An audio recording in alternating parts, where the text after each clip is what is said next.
Graça e paz, queridos irmãos. Eu sou Jonildo Lucas.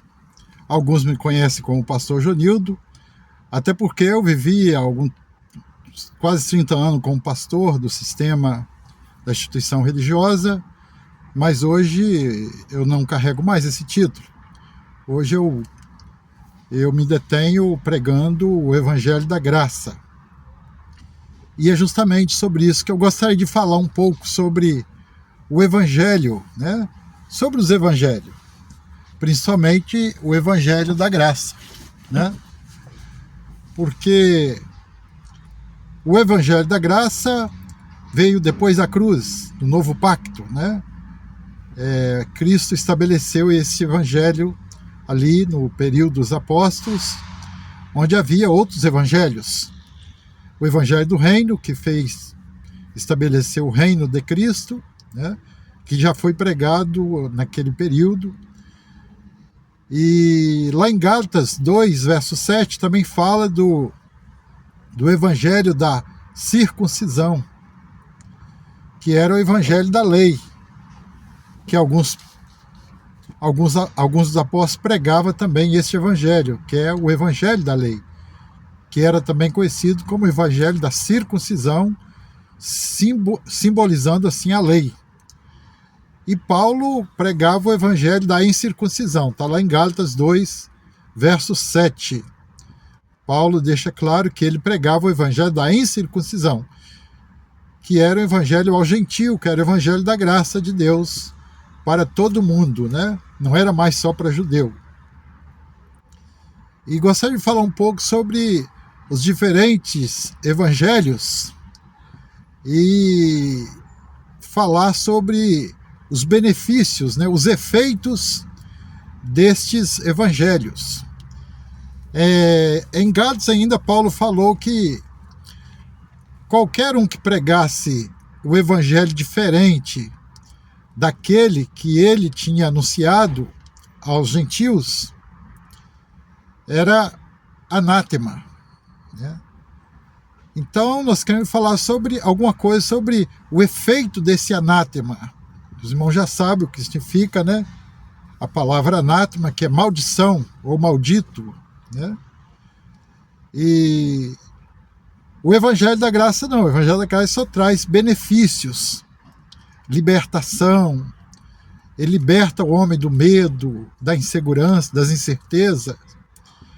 Mas o Evangelho da circuncisão, que os judeus não abriram mão dele, né?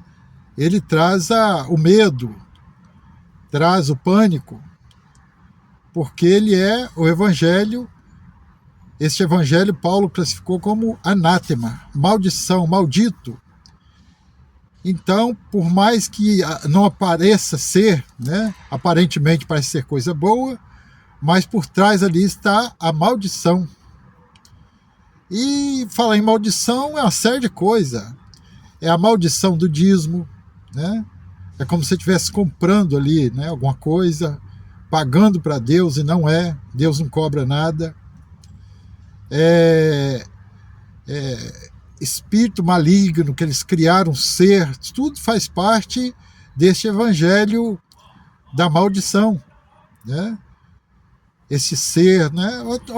Podemos falar muita coisa sobre essa maldição, esse anátema que representa este evangelho da circuncisão, que é o evangelho da lei, né? E tantas outras coisas ruins que são efeitos do evangelho falso, de uma mentira, de um engano, né? Porque o evangelho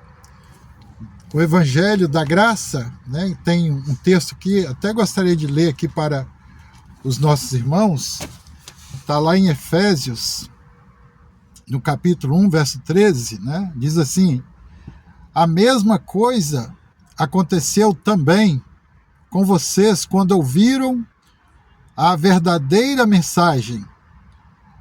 A mensagem que é a boa notícia, que é evangelho. Em outras tradições, boa notícia aqui é o mesmo que evangelho, que trouxe para vocês salvação.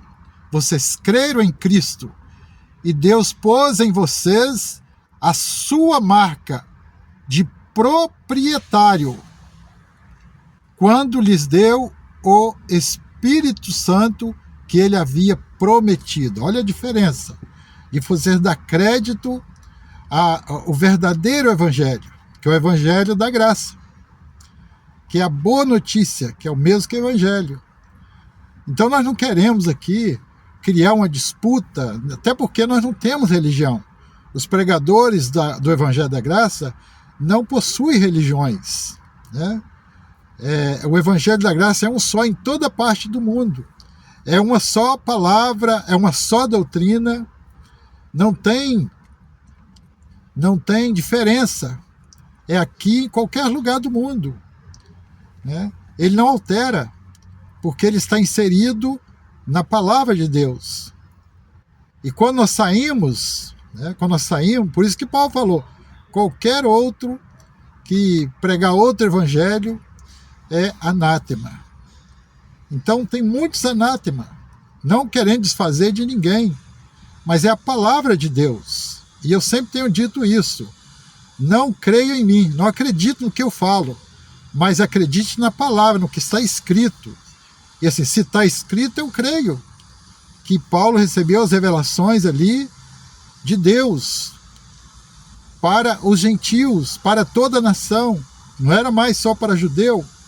O evangelho hoje era o evangelho que Paulo recebeu por revelação, é para todos, né? Vinde a mim todos. A partir do momento que, né, veio, estabeleceu esse evangelho, era para todos, não era mais só para judeu. E esse evangelho traz muitos benefícios: segurança, paz, liberdade, né, tira todo medo, toda insegurança. Você vive eternamente com Deus, você toma posse da vida eterna. E a palavra fala, tomar posse da vida eterna. E o evangelho te dá essa certeza, né, que você hoje possui em você a vida eterna de Deus. A eternidade de Deus está em você. Você tomou posse disso, de tudo aquilo que Jesus fez ali na cruz, né, na vinda dele. Eu vim para que tenham vida abundante, para aqueles que creem em mim nunca mais, ainda que morra, viverá. Morre a carne, mas o espírito está vivificado com Deus. Essa é a palavra que eu gostaria de deixar um pouco, que fala desse diferente evangelho. Está lá, está na Bíblia, só vocês procurarem, ler. Não é ter religião, até porque eu não tenho que convencer ninguém para vir para a minha religião, porque hoje eu não tenho religião.